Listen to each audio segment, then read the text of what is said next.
Estamos no ar, é isso. Estamos no ar, mais uma semana, mais um episódio do podcast 3x4, o podcast de política do Brasil. De fato, a gente está ao vivo, em formato videocast também, para você não só escutar, mas assistir as análises dos principais fatos da nossa sociedade brasileira, da nossa política no nosso país. Eu sou a Nara Lacerda, vou com você pela próxima 1 hora, junto com o Igor Carvalho, repórter de política do Brasil, de fato, e que nos acompanha na condução do podcast 3x4.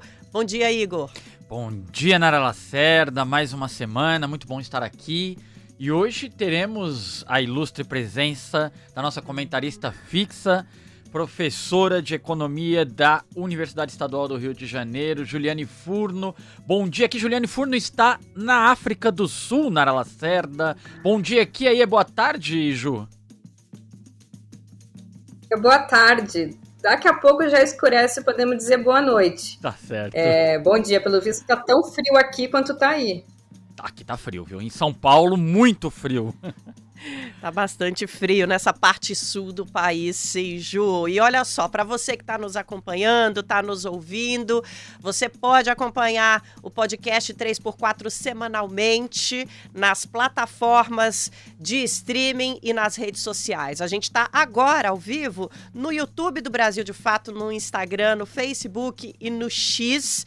Depois fica tudo lá registradinho nas plataformas de streaming também. A gente está no 98.9 FM, a Rádio Brasil de Fato, na Grande São Paulo. Mande sua mensagem, entre em contato e vem fazer comunicação popular com a gente.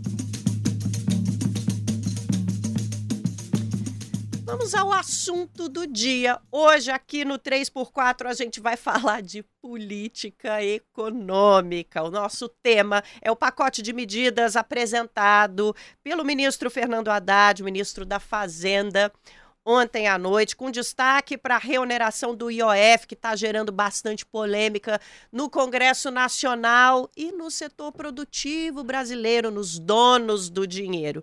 Esse plano faz parte de uma tentativa do governo de equilíbrio fiscal, ou seja, um ajuste nas contas, né? Mas tem enfrentado bastante resistência de partidos do Centrão, como o PP e União Brasil, já anunciaram voto contrário, já tem bastante reação no Congresso Nacional. A nossa ideia nesse episódio aqui hoje é desvendar como esse assunto se transformou no epicentro de um novo debate político entre os poderes, no caso Congresso e Executivo, porque ele está virando manchete, peça-chave no embate político e o que é que essa disputa revela sobre as relações de poder em Brasília. Vamos tentar entender tudo isso. É uma missão e tanto, hein, Igor? E para nos ajudar com essa missão, temos aqui hoje um convidado especial, professor do Departamento de Economia da Universidade Federal de Minas Gerais, João Romero Prates. João, bom dia, muito obrigado por aceitar o convite e estar aqui no 3x4 conosco. Obrigado, um prazer estar aqui, bom dia. Bom dia. João, para começar, então, assim, para deixar bem simplificado para todos nós que não somos sabidos, como você e a Juliane Furno, o que é o IOF? Bom, o IOF é um imposto sobre operações financeiras e ele é cobrado né, em algumas operações, né? Então, por exemplo, compra com cartão de crédito no exterior, compra de moeda estrangeira, né, para quem vai viajar ou fazer alguma operação com moeda estrangeira, também empréstimos, financiamentos e outros, né, quando você vai fazer um resgate de algum investimento, seguros, né, basicamente é isso. Então, toda vez que você vai fazer alguma financeira desse tipo, né, incide, então, o imposto, né, o IOF. O imposto sobre operações financeiras, o próprio nome já indica para a gente do que se trata e já dá também uma ideia de por que setores do mercado, setores da área de investimentos estão reagindo tanto. Ju, mas eu queria ouvir de você, por que essa questão do IOF, que pode ser vista por muita gente como uma questão bem técnica, inclusive, se tornou o assunto da vez no debate político, nas manchetes brasileiras, saiu desse universo mais técnico, mais financeiro, para o centro desse debate político? Bom, eu acho que um primeiro motivo é que a oposição tem apontado, tentado desgastar o governo a partir dessa ideia de que o governo não corta gastos, né, não faz o que deveria ser o seu dever de casa e compensa a gastança, né, estou falando aqui em termos do discurso oficial, compensa essa gastança aumentando carga tributária. Então, o Haddad já tinha sido, né, ganhado um pouco a pecha de taxador. Então, a oposição surfou muito e tornou isso um tema, né, cotidiano a partir desse carimbo, né? O governo, mais uma vez, mantém a farra dos gastos públicos e quem paga a conta é você. Mas tem um outro elemento também, que eu quero comentar muito rapidamente, que é alguns setores, né, especialmente do mercado financeiro, ali da Faria Lima, identificaram essa mudança de alíquotas no IOF, né, ou aplicação do IOF para algumas transações que ele não era aplicado, identificaram isso como algo chamado controle de capitais, que é uma coisa que o Brasil, na verdade, todas as economias exerciam, de certa forma, isso até ali a década de 80, e que hoje é praticamente um crime. Então, controle de capitais é uma coisa que o Brasil não tem, né, deixou de ter completamente ali na gestão do Armínio Fraga, no Banco Central, mas que a China tem, por exemplo, que é uma forma de você privilegiar investimentos que você acha que são importantes no Brasil, inibir a entrada e saída de dólar, por exemplo, afetando, desestabilizando a taxa de câmbio e, portanto, afetando a inflação. É uma política econômica hoje muito mal vista dentro do consenso neoliberal, mas que alguns países de bom progresso em termos econômicos utilizam. Então, o mercado identificou isso como esse risco e, tão logo o mercado se manifestou, o governo já recuou, né, do que seria a possibilidade de uma taxação da conta de capitais. Então, acho que esses dois motivos, né, a exploração do tema a partir da ideia do aumento de tributos e dois, né, afugentar investimentos estrangeiros e optar por uma política de caráter mais intervencionista, né, na livre mobilidade de capital. Legal, Ju. Acho que a gente volta a conversar com o professor Igor. Você me olhou com a cara de que quer fazer alguma pergunta? Não, queria mais sobre esse tema. Acho que a gente vai avançar nisso daqui a pouco. Eu queria falar com o João agora, Nara. Vamos lá. Rapidinho, só tirar uma dúvida com ele. O governo justificou, João, que esse aumento inicial do IOF foi uma medida para reforçar a arrecadação e evitar um bloqueio do orçamento. Te parece uma justificativa plausível? Você acredita que esse pacote, esse conjunto de medidas adotadas pelo governo, de fato, eles vão de encontro a essa necessidade? Se é que ela te parece uma necessidade? Bom, Igor, você quer dizer a proposta inicial do IOF ou a nova proposta, né? A nova proposta. Idas e vindas, viu? É que já são meses, né? Sim, pois é. Bom, o aumento inicial, né, do IOF, ele tinha esse intuito de contribuir para o ajuste das contas públicas, né? Então, a gente tem aí uma dinâmica de crescimento dos gastos, né, obrigatórios e também discricionários ao longo do tempo, e isso precisa ser equalizado. E aí a opção do governo foi essa, né? Então, agora, depois dessas negociações, né, essa restrição, como a Juliane explicou, né, uma resposta negativa do mercado, o governo trouxe, então, essa outra proposta, né, para substituir alguns desses aumentos que tinham sido propostos, né, no IOF por outras medidas e que, a meu ver, eu acho que são positivas, né? Algumas vão na direção correta, né? De revisão de alguns gastos e algumas distorções que existiam ali de isenções a títulos no mercado financeiro e outras medidas, né? Então, eu acho que em função dessa necessidade, né, de um aumento da arrecadação ou um corte de gastos para esse ajuste das contas, eu acho que é uma proposta interessante. voltar a falar com a Juliane Furno agora, e eu queria retomar o que você estava falando, Ju, sobre essa questão do controle de capitais, porque a gente teve lá, acho que no dia 5, se não me engano, no começo desse mês, até o presidente do Banco Central, Gabriel Galípolo, falando que tinha receio que investidores interpretassem as medidas como controle de fluxo de capitais. E eu acho importante, Ju, que a gente explique para quem está nos ouvindo por que esse tipo de política encontra tanta resistência de maneira didática. Que medo é esse desse controle, dessa política que traria esse controle? Como é que você interpreta esse medo? Como é que a gente pode explicar de maneira bem simples para quem está nos ouvindo esse medo todo que fez até o presidente do Banco Central falar sobre esse assunto? Olha, é difícil explicar isso didaticamente, mas vou tentar dar um exemplo. Quando o Lula, por exemplo, passou a ser elegível, né, quando o STF permitiu que o Lula fosse elegível lá em 2019, se não me engano, o noticiário econômico do dia seguinte foi Bolsa de Valores opera em baixa e dólar opera em alta. Então, tem um conjunto de investidores, de detentores de riqueza financeira, que fazem política a despeito de terem sido eleitos ou não, né? Em geral, não eleitos. Então, eles têm esse mecanismo de fazer operar entradas e saídas de dólar da economia brasileira, afetando a cotação da nossa moeda. E isso, claro, aparece para a opinião pública como um sinal de que o mercado está preocupado.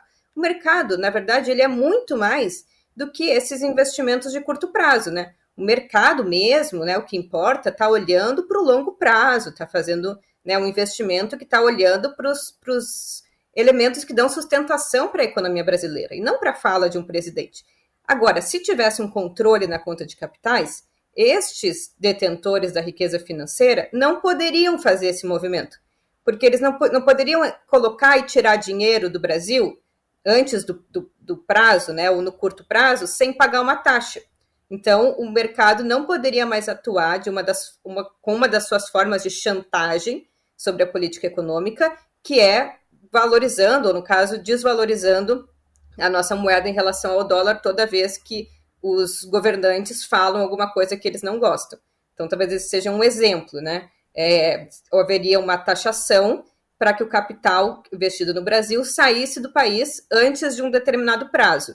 E isso, por exemplo, poderia ser feito aumentando o IOF e para o mercado é identificado como um controle, na verdade até é um controle, mas ele tem como missão submeter os investimentos à estabilidade econômica brasileira. Então a gente não quer que a nossa moeda fique tão volátil, né, e tão vulnerável a, por exemplo, ataques especulativos, como já aconteceram, ao mau ou bom humor do mercado. A gente quer um pouco mais de estabilidade.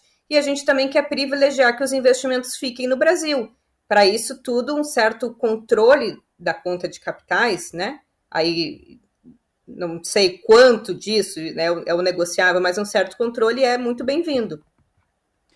Ô João, né, na esteira da resposta da Ju, você acha que o que se trata esse embate no limite? É mais uma disputa ideológica por poder dentro do Congresso ou é modelo econômico mesmo?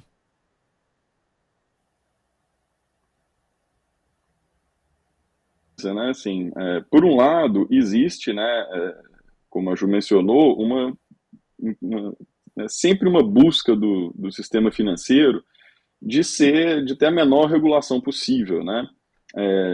E aí, então, assim, toda vez que tem uma atuação nesse sentido, né, de aumento da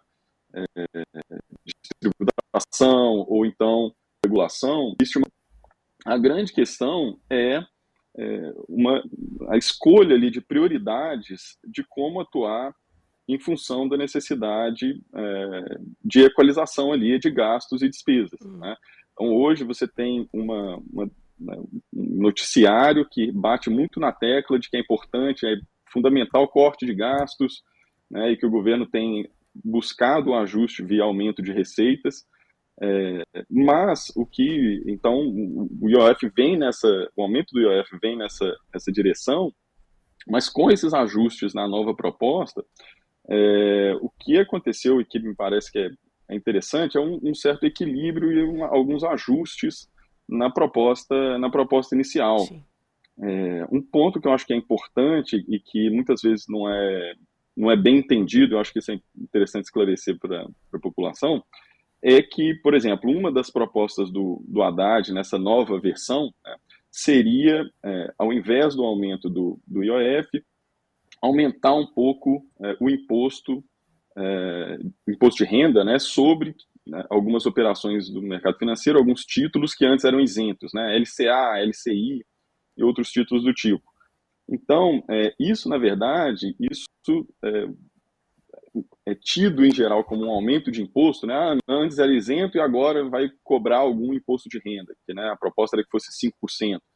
Mas, na verdade, isso representa um corte de gastos, porque isso configura para o governo, né, o termo técnico, né, seria um gasto tributário, porque é como se o governo tributasse e devolvesse para essas empresas, né, para quem está emitindo ali os títulos, quem está comprando e não está pagando imposto de renda, um subsídio, né?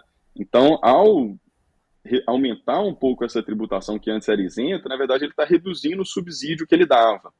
Então, a mudança que foi feita, na verdade, foi reduzir um pouco a cobrança do IOF em algumas operações e um certo corte de gasto no caso dessa medida, combinado a outros, né? Então, acho que isso é importante ser ressaltado. Então, mostra mais um intuito do governo de tentar ajustar ali os gastos tributários, né? Sem dúvida. O professor citou LCI e LCA, são siglas para letra de crédito imobiliário e letra de crédito do agronegócio. Mas mesmo isso, para quem está nos ouvindo, não comunica muita coisa. A gente pode não entender muito bem do que se trata. Professor, de maneira simples, a gente consegue explicar o que são essas letras de crédito, esses investimentos, na verdade, no setor imobiliário, no setor do agronegócio. O que é isso para a nossa população entender o que está sendo taxado em que setores? Essas letras de crédito, né, são basicamente toda vez que você tem um crédito que é concedido para o setor imobiliário, isso gera um papel, né, uma dívida. Então, o tomador de empréstimo fala, olha, eu devo tanto para o banco, e aí esse papel ele pode ser negociado, né? Então, quem está comprando essa dívida, esse investimento, por você estar assumindo o risco, você vai ter um retorno maior. Não sei se ajudei a esclarecer, mas basicamente é um ativo financeiro que o fato importante ele era isento de imposto de renda, né? Então, se você vai investir em renda fixa ou alguma outra, você paga um tanto de imposto sobre o rendimento, né? No caso desses ativos, LCA, LCI, era isento, né? Então, Sim. isso acaba sendo um benefício e muitas vezes regressivo, né? Então, a parcela da população que compra esses ativos, em geral, é a parcela mais rica e que está sendo beneficiada por essa redução, né? Então, acho que esse é o arranjo. Então, ou seja, quem comprava papéis, quando o professor fala em comprar papéis, o que é que ele está dizendo para você que está nos assistindo, nos ouvindo? Quem investia nesses setores, por LCI, por LCA, comprando papéis dessa siglazinha que a gente entende pouco, agora vai pagar um pouquinho mais. Dá para resumir dessa forma, né, professor? Vai pagar um pouquinho mais, não. Antes não pagava nada e agora vai pagar. Acho que o professor caiu, né? Antes não pagava nada e agora tinha um retorno, né, sobre a cruz aceita. Você tinha um retorno muito grande e não tinha uma cobrança de imposto de renda. Se o governo estivesse subsidiando isso, né, e bastante incentivando essas pessoas que têm esses ativos. A gente teve uma travadinha na fala do professor, mas eu vou trazer a Ju agora, Igor, para ela falar um pouquinho sobre isso também. Ju, como a gente travou um pouco a fala do professor, você podia dar uma complementada para a gente nessa explicação dessas duas... Gente, e vamos deixar claro, essa é só uma das medidas do pacote que o governo anunciou ontem. Que medida é essa? Agora cobra-se imposto de renda em cima de quem investe nesse LCI e nesse LCA, que são essas letras de crédito imobiliário e também do setor agrícola. E o professor trouxe muito bem, né, Ju? Quem costuma investir nesse tipo de papel, como o professor trouxe, é quem faz parte do extrato mais rico da população. Então, nesse caso dessa medida, Ju, é uma medida que impacta quem investe, ou seja, quem tem mais dinheiro, o setor mais rico da população. É por aí, Ju? É por aí. Tanto a proposta original de aumento da tributação no IOF, quanto agora a que foi negociada ontem, as duas, elas não implicam, né, num aumento generalizado da carga tributária, mas um aumento, né, dos impostos de uma porcentagem muito pequena da população, que é a que faz viagem internacional, que, portanto, usa o cartão de crédito no exterior, que compra moeda estrangeira, que investe, né, agora olhando a nova, que investe em títulos, ou mesmo as bets, né, uma tributação maior sobre o seu lucro, né, e não sobre o indivíduo que aposta. Mas é isso que o João falou, são títulos, né, são papéis que são usados para financiar a atividade imobiliária e para financiar o agronegócio. Acontece que aqui tem uma distorção dupla, porque a LCA não ter tributação sobre renda do rendimento financeiro, como os outros investimentos em renda fixa tem, por exemplo, quem investe no Tesouro Direto tem, quem investe em outras modalidades de renda fixa paga imposto de renda, mas a LCA e a LCI não pagavam.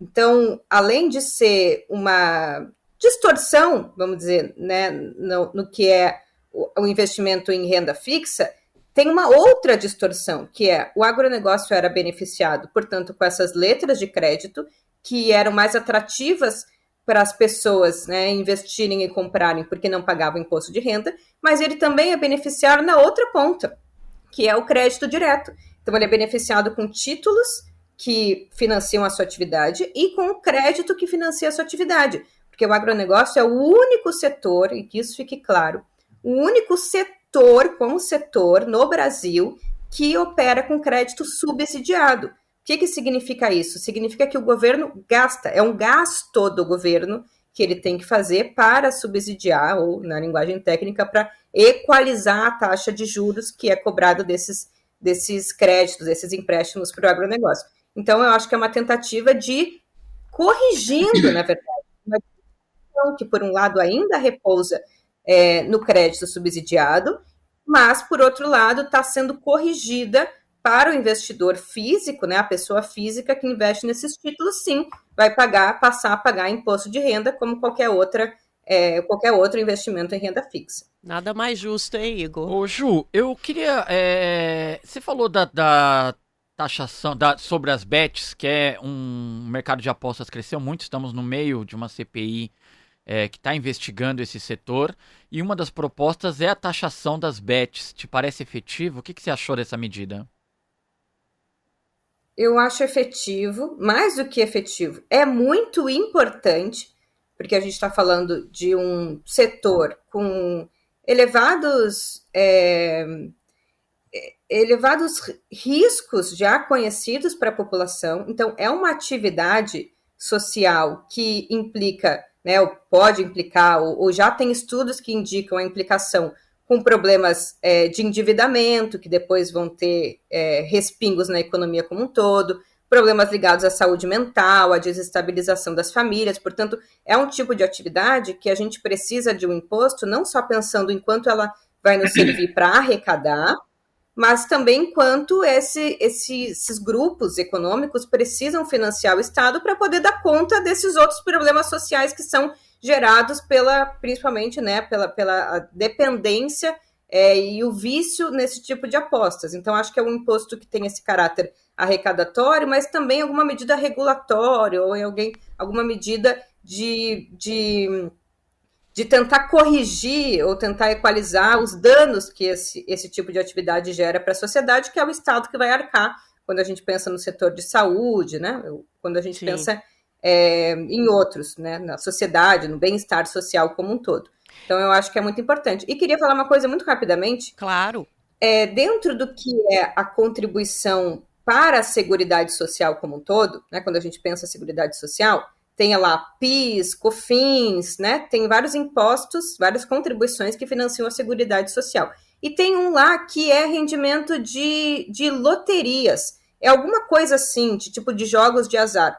Então, deixo aqui uma sugestão também, se a equipe econômica do governo assistir esse podcast, que parte da tributação sobre as bets seja constitucionalizada para garantir esse fundo que financia a Seguridade Social, que hoje é um problema no Brasil, porque ainda mais com a quantidade de PJs e MEI, né, e de subempregos, menos financiada ela é, porque tem menos contribuição patronal, especialmente, mas também baixa contribuição dos trabalhadores. Então, para que a gente não tenha que reformar mais uma vez a Previdência e possa garantir a sua universalização, veja, essa pode ser uma boa fonte de arrecadação enquanto esse tipo de atividade perdurar, né? Perfeita, Ju. Espero que estejam nos ouvindo e vamos lembrar que a população brasileira está envelhecendo, né? Então, a previdência é essencial. Olha só, a gente trouxe aqui para vocês que estão nos ouvindo só 2 medidas que estão incluídas nesse pacote. E até agora, pela conversa que a gente tem aqui com a Ju e com o professor, já deu para perceber quem é que essas medidas impactam, né? A gente falou das medidas que impactam com o imposto de renda quem faz investimento no setor do agronegócio e no setor imobiliário, ou seja, a gente que tem dinheiro. E falamos também do aumento da taxação para as bets, que vai de 12% para 18%. E, gente, é preciso deixar muito claro, não tem mudança no prêmio pago ao apostador, no imposto de renda, no que a gente chama de CSLL. O imposto na bet é sobre o faturamento da empresa que está aqui no Brasil, levando à frente uma atividade que faz mal para a saúde. Isso a gente discutiu na reforma da Previdência. Refrigerante, tabaco, álcool, são sobretaxados, devem ser sobretaxados, porque fazem mal à saúde? Na nossa opinião, devem. E, no entanto, mesmo essas medidas sendo medidas que impactam os mais ricos e que impactam empresas que estão trazendo uma atividade que faz mal para a população brasileira, a gente teve no Congresso Nacional os representantes e as representantes do povo contra essa medida. E eu queria voltar a conversar com o professor para entender melhor, professor, na opinião do senhor, por que o nosso Congresso Nacional olha para uma medida que é uma medida que impacta só quem tem muito dinheiro e uma medida que impacta empresas que fazem mal à saúde e pensa, opa, aqui eu vou brigar com o governo, eu não quero essa medida. O que é que acontece no nosso Congresso Nacional num momento como esse? Nara, a grande questão é que o Congresso tem muitos interesses ali, grupos, né, que estão atuando ali dentro, né? Então, é interessante notar que a gente sempre tem esse discurso e essa busca, né? Então, sempre houve o argumento, não, o governo está gastando demais, tem que cortar gastos.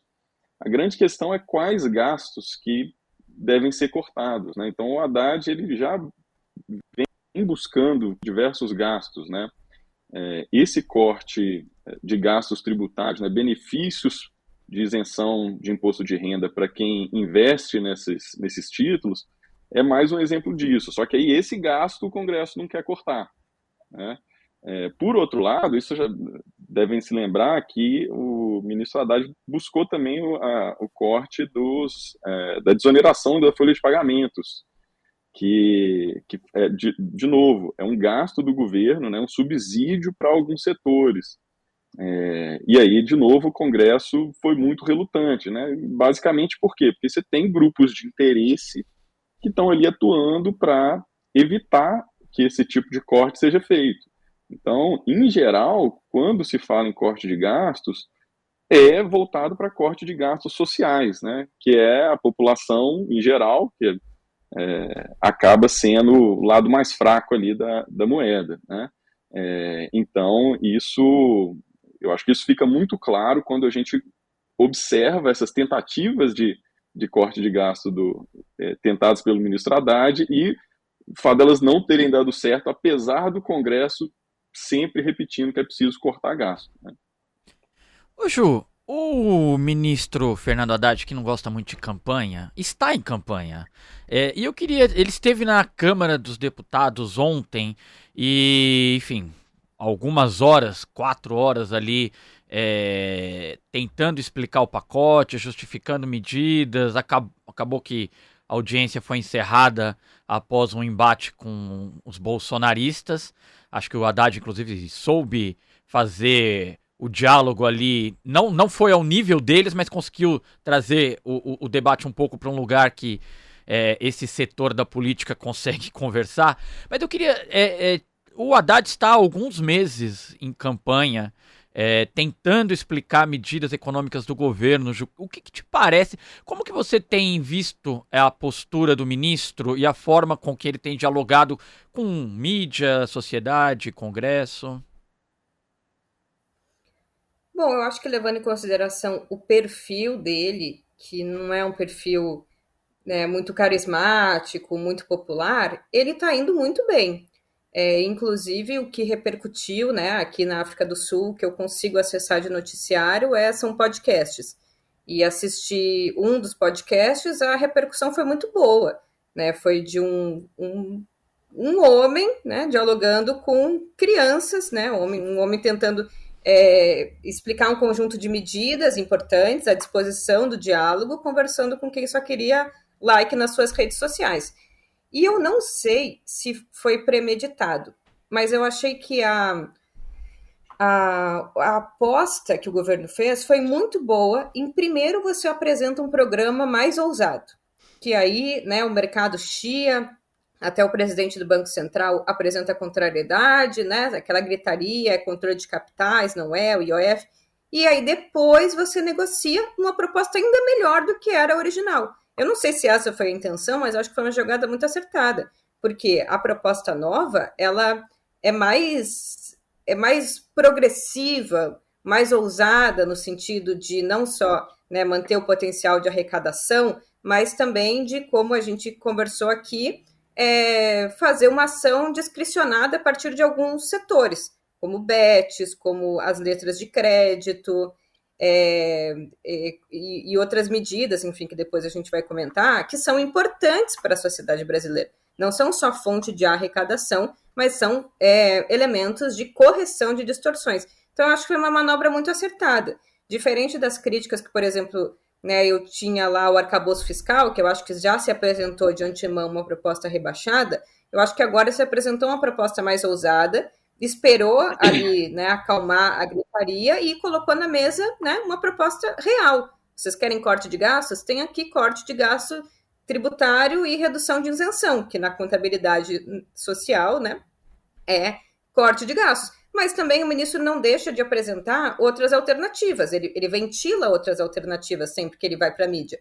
Ele fala sobre, por exemplo, enfrentar o tema dos supersalários, a aposentadoria dos militares. Então, acho que ele usa essas oportunidades para também, né, ensejar. Ontem mesmo no Congresso ele falou sobre o crime que foi a venda da Eletrobras, o fatiamento da Petrobras, o calote nos precatórios. Falou, né, com esse tipo de ação é fácil ter superávit primário, porque você está, através de um crime, na verdade, né, engordando o cofre público. Mas nessa situação real, as condições são mais difíceis e alternativas estão sendo apresentadas. Eu louvo as alternativas que pensam, né, no equilíbrio fiscal, ainda que eu acho que o governo se auto-engessou nessa meta, mas que pensam o equilíbrio a partir da arrecadação e não a partir dos cortes de gasto. Perfeita, Ju. Olha só, vamos para o intervalinho, DJ.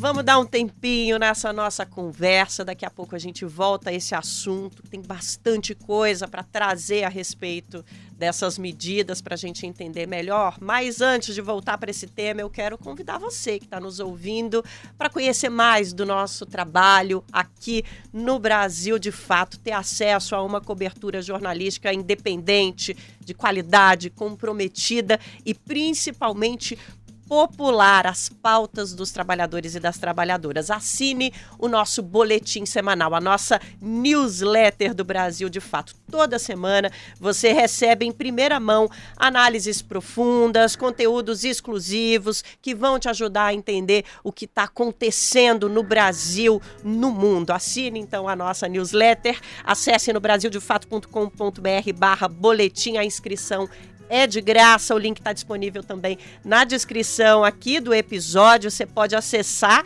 pelo QR Code, dei uma olhadinha ali no meu retorno, tá na tela, o QR Code que está disponível na nossa tela. E eu aproveito o nosso intervalo para convidar você que está nos assistindo, você que está nos ouvindo, a participar desse debate. Faça os seus comentários nos canais de comentários, nos espaços de comentários das nossas redes sociais. Se quiser falar sobre esse tema depois com mais calma, já que o tema é bastante hermético, manda um e-mail para o Brasil de Fato, coloca um comentário lá nas nossas redes, porque comunicação popular só dá para fazer com a gente aqui desse lado e você aí do outro lado. E agora a gente vai voltar para a nossa conversa sobre economia. João, nós encerramos o primeiro bloco com a Ju falando sobre o Haddad. Eu queria escutar um pouco a tua opinião sobre a postura do ministro nesses últimos meses, a forma como ele tem encarado os debates, como ele tem proposto os temas. O que te parece, João?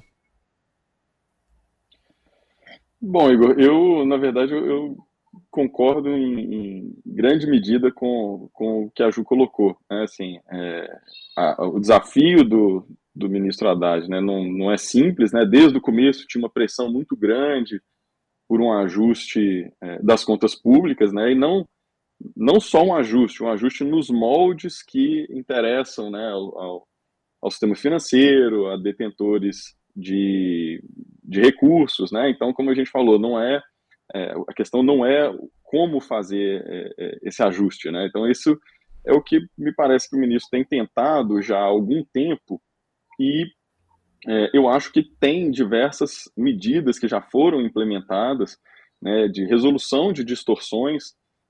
A gente ainda tem mais alguns passos, né, nessa direção. A questão do ajuste na tributação de renda, né, ainda é um passo importante, que já tem uma proposta, já está sendo debatida, também na direção de aumentar a progressividade, né? Então, tentando traduzir, né, o que é a progressividade? Quem recebe mais dinheiro, quem tem uma renda maior, pagar mais, né? Então, é simplesmente uma questão de justiça tributária.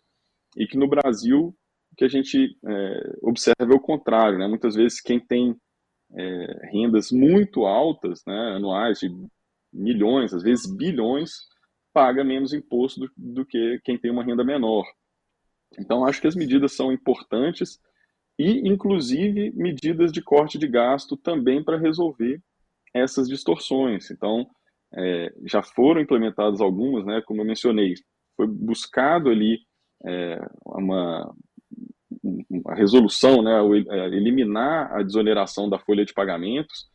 Tem interessante mencionar que na época, né, que teve essa discussão, eu e outros professores aqui que eu coordeno, né, o Grupo de Pesquisa em Políticas Públicas e Desenvolvimento aqui do CEDEPLAR, fizemos uma nota, um estudo analisando essa desoneração, e a gente sempre via na mídia que eram 17 setores que mais empregavam no Brasil, que eram os beneficiados. E quando a gente fez esse estudo, a gente foi observar que, na verdade, não eram 17 setores, né? Eram 200 e tantos subsetores, uma coisa muito dispersa, e eles também não eram os que mais empregavam, né? Então, basicamente, não tinha uma justificativa clara de por que aqueles setores estavam recebendo aquele dinheiro, né? Então, muito clara a tentativa do ministro de tentar rever esse tipo de gasto, né? Agora, de novo, tem outros gastos que também precisam ser revistos, né? Questão dos super salários e aposentadoria dos militares são os mais claros, né, já estão em debate e precisa avançar nisso, né? Então é um debate que não é simples, né? Eu acho que o ministro tem muito mérito de estar tentando bancar isso até o final, porque sempre que se mexe com interesses, né, dos poderosos, tanto do ponto de vista político como econômico, a resposta é muito forte, né? Então, acho que tem um mérito grande nessa tentativa de fazer esse ajuste de uma forma que beneficie as camadas menos privilegiadas, né? Então, por outro lado, né, você tem uma redução de impostos também com aumento da isenção do imposto de renda para até 5 mil, 7 mil reais. Então, você vê um ajuste dos dois lados ali da balança, né? Tributando Sim. mais quem tem mais dinheiro e reduzindo a tributação de quem tem menos, né? Então, eu vejo muito mérito nessa tentativa, né, nesse arranjo como um todo. Obrigada por essa análise, professor. E quando o senhor traz as conclusões do estudo que o senhor fez, que mostram que havia ali uma narrativa criada por esses setores, né, que se dizem os setores que mais empregam e etc., eu não consigo deixar de fazer um paralelo com uma narrativa que está sendo implementada agora por alguns setores, de que, por exemplo, o imposto em cima de quem investe no agronegócio e no setor imobiliário vai fazer com que a economia do país despenque, porque a gente está taxando setores que são muito importantes para a nossa economia. E eu queria saber o que o senhor acha de, mais uma vez, a gente vê aí, vou usar aqui palavras bem simples, quem é dono do dinheiro colocando uma narrativa de que tentativas de mudança e de avanço por parte do governo vão fazer o país quebrar. De novo, a gente está vendo essa conversa acontecer, professor. O senhor consegue fazer esse paralelo? Bom, Nara, como a Juliane mencionou, isso, na verdade, é a resolução de uma distorção, né? Você tinha dois setores, né, imobiliário e o agronegócio, que se beneficiavam de poder, né, emitir esses ativos e tem um incentivo para que todo mundo compre eles, porque eles não pagam, né, não são tributados, né, o imposto de renda. Então, na verdade, isso era uma distorção. E é interessante porque muitas vezes existe uma crítica com a atuação do governo para fazer política industrial, né? Então, por exemplo, a gente ouviu várias vezes, né, críticas ao BNDES, por exemplo, né, de que o subsídio para a produção, né, e muitas vezes setores estratégicos importantes, era o Bolsa Empresário ou coisas do tipo, né? Mas aí é levantada essa questão da distorção. O governo não pode utilizar o BNDES para fazer política industrial porque isso é uma distorção. Mas na hora do agro e do setor imobiliário, não tem mais essa questão, né? Então, assim, é interessante esse padrão duplo que é utilizado para análises diferentes. Na verdade, o que está sendo feito é eliminar um subsídio, uma distorção para alguns setores que estão sendo beneficiados. Então, acho que isso fica muito claro quando a gente observa essas diferenças, né? Dependendo de quem está sendo beneficiado ou do tipo de atuação do governo, ela é criticada ou não. Então, não tem um critério muito claro. Ô Ju, deixa eu... tenho uma curiosidade aqui, queria falar especificamente contigo, que milita há muito tempo na área. O PP e União Brasil ontem anunciaram que não votarão com o governo no pacote de medidas.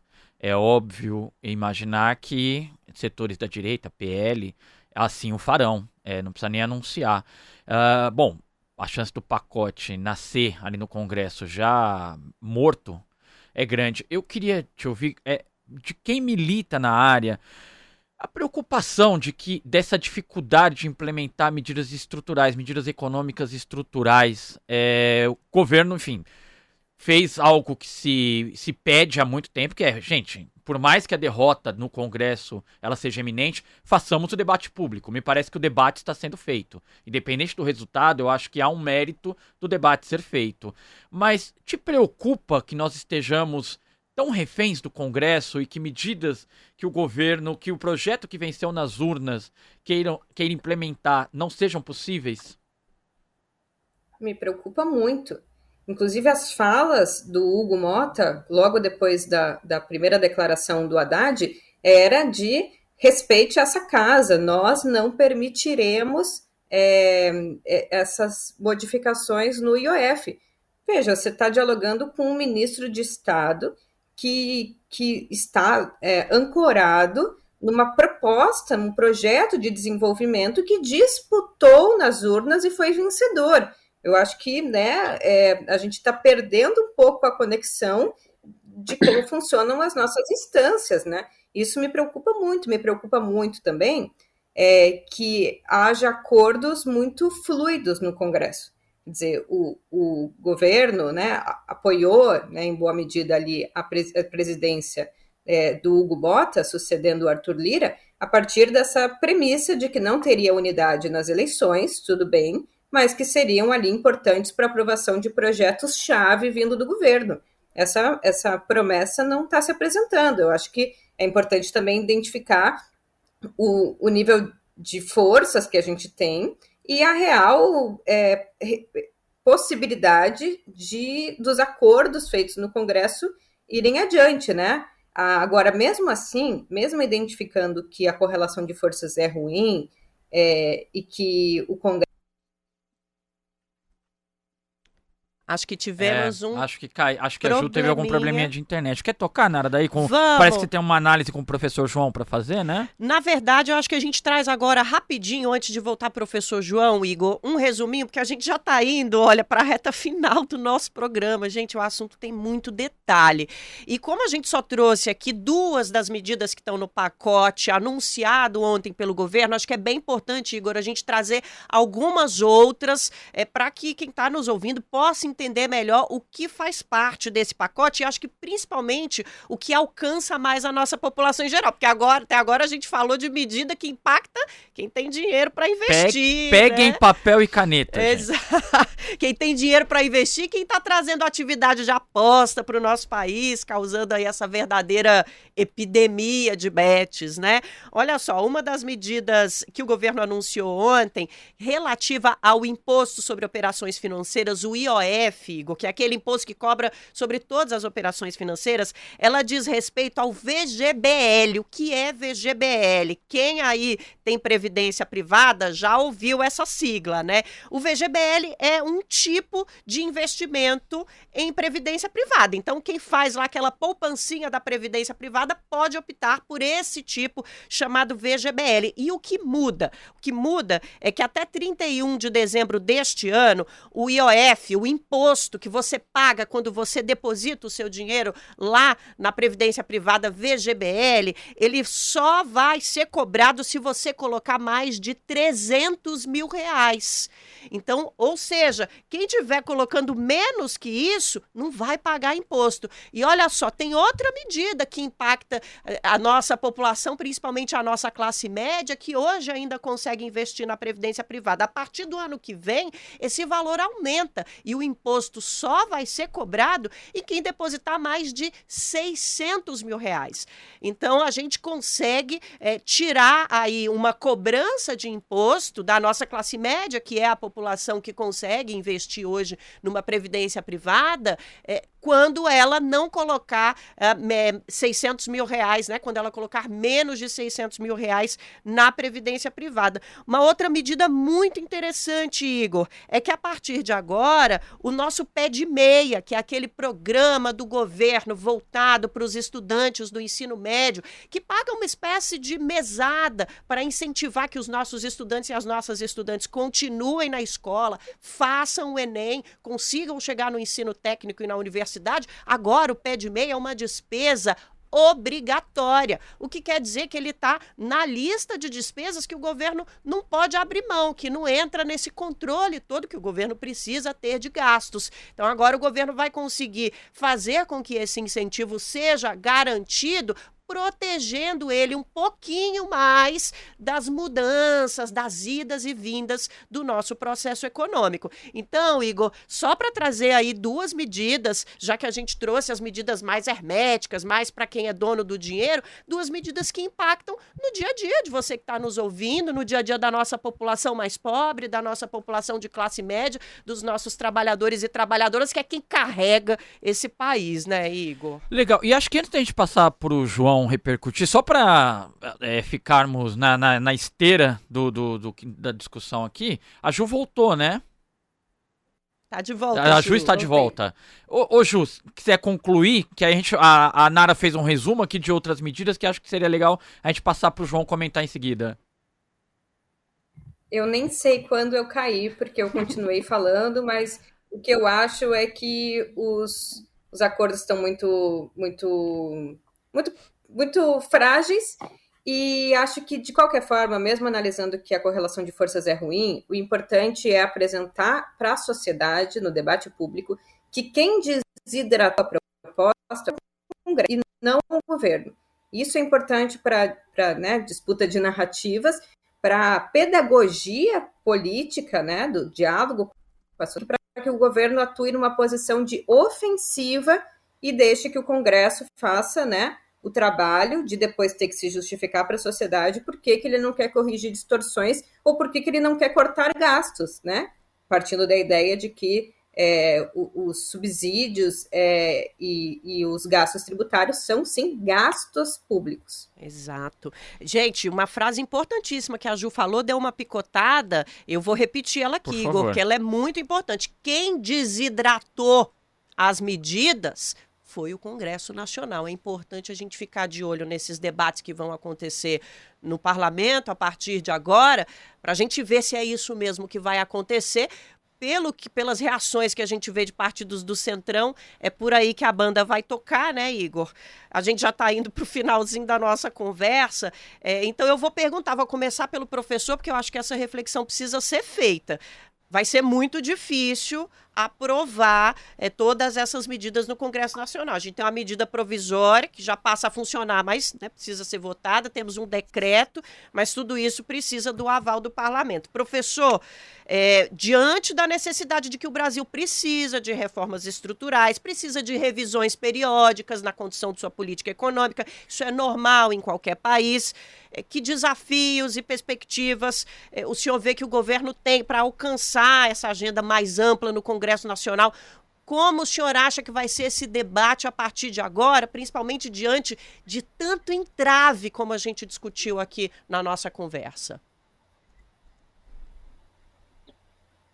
Como a Ju mencionou, o debate ele não é simples, né? Assim, a gente tem um Congresso que ele tem um perfil ainda muito conservador, né? Então, o governo tentando manejar e, além disso, um Congresso que está super empoderado, que tem emendas impositivas, né? Um volume absurdo, né?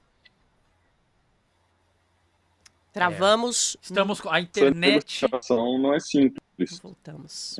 Eu acho que um caminho.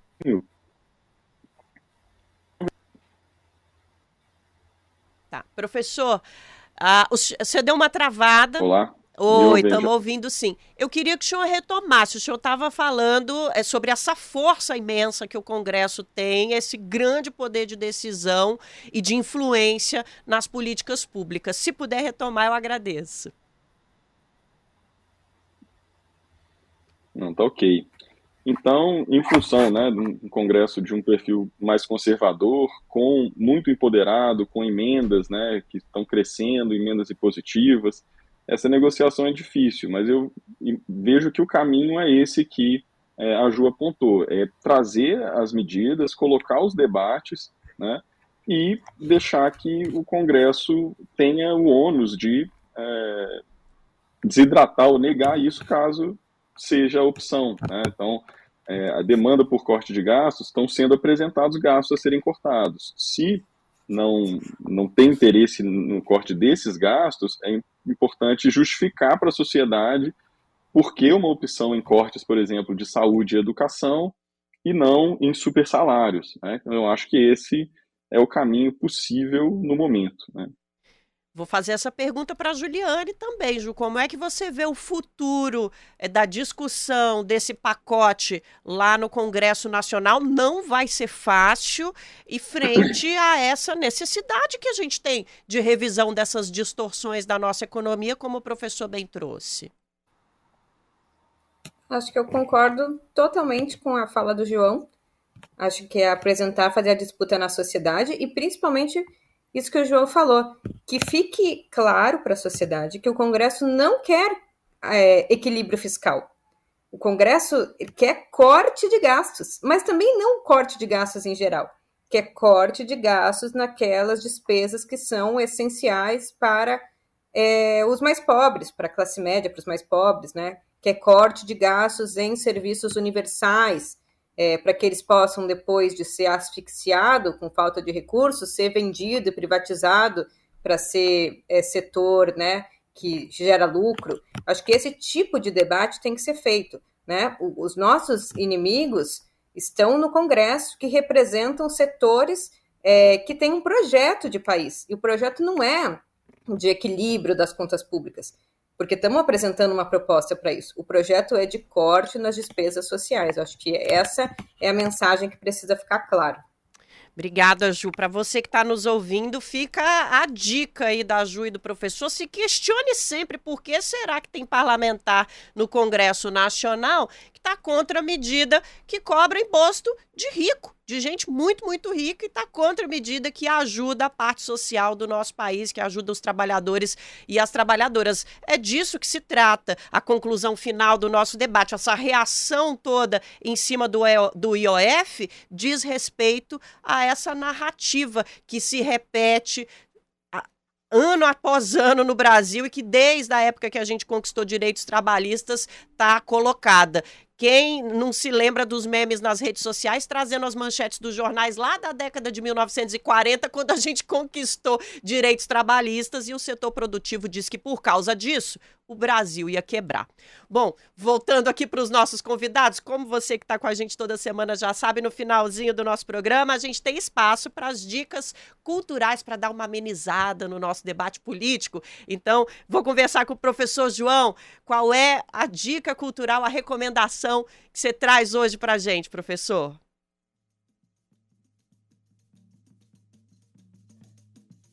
Acho que a gente perdeu o contato com o professor. Bom, vamos ver se a gente consegue retomar e aí eu volto para a Ju. Ju, fala um pouquinho da sua dica cultural enquanto a gente tenta retomar a conversa com o professor. Bom, a minha dica cultural é uma série, uma minissérie, na verdade, de 8 episódios. Já sugeri para o Igor na semana passada, vou sugerir para vocês também. Chama 6 Zeros. É uma série muito legal sobre 8 pessoas que ganharam milhões na loteria em Israel. E elas têm que participar de uma oficina para pensar o impacto disso, e elas só depois de participar da oficina é que vão receber o prêmio, o dinheiro. Interessante é que o Israel cobra 38% do valor total do ganho na loteria federal deles. E não é uma questão sempre apresentada para fazer o cálculo, mas não uma questão de, meu Deus, que absurdo. Então, né, em um país que está falando de uma tributação pequena, essa série mostra, né, um país que, né, parte das elites se inspiram e que tem uma tributação muito mais progressiva que a nossa. Olha aí que interessante.